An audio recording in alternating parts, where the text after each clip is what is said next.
Buongiorno, Focus Bollettino Cultura Erbacee, aggiornamenti.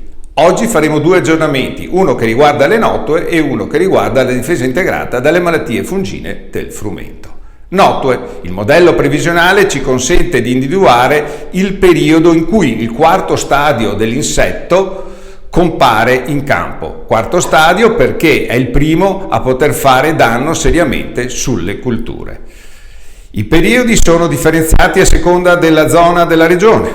Nel Veneto occidentale si individua questo periodo tra il 10 e il 13 maggio, mentre nella parte orientale si ritiene che il periodo si verificherà tra il 14 e il 17 maggio. In questi periodi in cui comincerà a essere apprezzabile la presenza delle larve di quarto stadio e quindi il danno alle culture, si dovranno osservare le culture stesse con attenzione per capire se si supera la soglia di danno indicativa per il mais pari al 5% delle piante con sintomi di danno che possono essere l'appessimento totale della pianta oppure proprio il taglio della pianta sopra il terreno.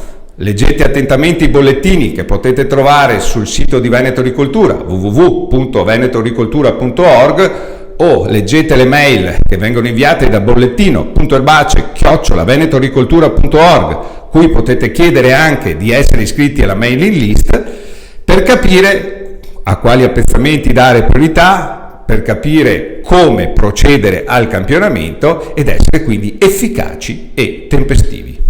Aggiornamento numero 2, la difesa integrata dalle malattie fungine del frumento. Anche in questo caso il modello previsionale grano.net ci consente di fare nuove previsioni.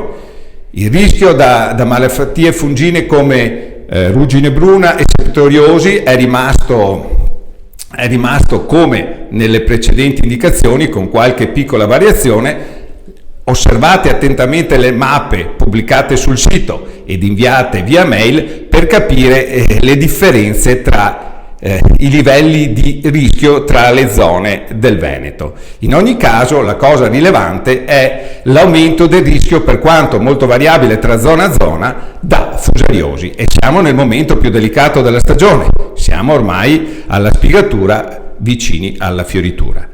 Il consiglio quindi pratico è, se non abbiamo fatto trattamenti per proteggere l'apparato foliare delle piante negli ultimi 10 giorni, intervenire al completamento della spigatura con prodotti che abbiano una buona copertura, una buona azione contro la fusariosi e allo stesso tempo una buona azione contro la ruggine bruna e la septoriosi. Qualora siano stati fatti dei trattamenti per proteggere l'apparato foliare recentemente, si può procedere al trattamento in fioritura. Alla prossima!